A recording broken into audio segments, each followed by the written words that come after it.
مسبوق اپنی باقی نماز کس طرح ادا کرے اور لمبے سوالات نہ پوچھا کریں. ٹھیک ہے. ناف کے پانی کے بارے میں سوال ہے, کیا پانی بیچنا جائز ہے؟ ہاں, اگر پانی کو اسٹور کر لیا جائے تو جائز ہے. کسی بوتل میں بند یا کین میں بند کر لیا جائے تو پھر پانی بیچ سکتے ہیں. الٹی چپل کو سیدھے کرنے کی کیا حکمت ہے؟ وہ منہ چڑھا رہی ہوتی ہے بھائی, الٹی چپل ہے, گند لگا ہوا ہوتا ہے, آداب کے خلاف ہے, اس کو سیدھا کر دو. مسافہ ایک ہاتھ سے کرنا سنت ہے یا دونوں ہاتھوں سے؟ جمہور علماء کے نزدیک مسافہ دونوں ہاتھوں سے سنت ہے, اور اس کی دلیل بعض لوگ کہتے ہیں ایک ہاتھ سے سنت ہے, اس کی دلیل یہ دیتے ہیں کہ رسول اللہ صلی اللہ علیہ وسلم نے اپنا ید صحابی کے ید سے ملایا. ید عربی میں ہاتھ کو کہتے ہیں. اپنا ید کس سے ملایا؟ صحابی کے ید سے. یدین کا لفظ نہیں ہے, یدین دونوں ہاتھ اور ید ایک ہاتھ. اس کا جواب یہ ہے کہ جو الفاظ عربی میں جو اس میں جنس ہے نا, اس میں جنس, وہ جہاں فرد واحد پر اس کا اطلاق ہوتا ہے تمام افراد پر بھی اس کا اطلاق ہوتا ہے. اس کی میں ایک مثال دیتا ہوں. جیسے میں کہتا ہوں انسان جانور سے بہتر ہے, تو انسان تو مفرد ہے نا, مگر مراد اس سے کیا ہے؟ بنی نوع انسان.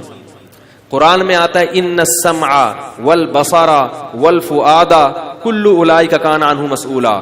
آنکھ سے, کان سے اور دل سے پوچھا جائے گا کیا دیکھا کیا سنا. اللہ نے نہیں کہا کہ دونوں آنکھوں سے دونوں کانوں سے, کیا کہا؟ تو یہ سمع اور بصر یہ جنس ہے, صیغہ واحد کا ہے, مگر مراد اس سے کان کے تمام افراد جو کہ دو ہوتے ہیں. تو یہ جو ید کا لفظ حدیث میں آتا ہے یہ تعبیر ہے کہ ہاتھ سے مسافہ کیا, گردن نہیں ملائی. سمجھ میں آ رہی ہے بات؟ بلکہ ہاتھ سے ہاتھ ملایا. اس سے مراد یہ اس پر سری نہیں ہے کہ ایک ہی ہاتھ ملایا ہو. یہ جیسے ایک ہاتھ کو شامل ہے, یہ دونوں ہاتھوں کو بھی شامل ہے. اور یہ صحابی سے بعید ہے کہ نبی نے ایک ہاتھ بڑھایا اور صحابی نے دونوں نہ ملائے ہوں. یہ ممکن نہیں ہے. صحابہ کرام تو نبی کے جسم سے مس اپنے جسم کو کرنا سعادت سمجھتے تھے. یہ ایسا ممکن نہیں ہے کہ نبی نے ایک ہاتھ ملایا اور صحابی نے بھی کیا کیا ہو, ایک ہاتھ پیچھے کر کے یوں کر کے ملایا ہو. یقیناً دونوں ہاتھ ملائے. تو اس سے کیا پتہ چلتا ہے کہ دونوں ہاتھ ملانا یہ ادب ہے. ایک ہاتھ سے بھی مسافہ جائز ہے, مگر ادب کیا ہے؟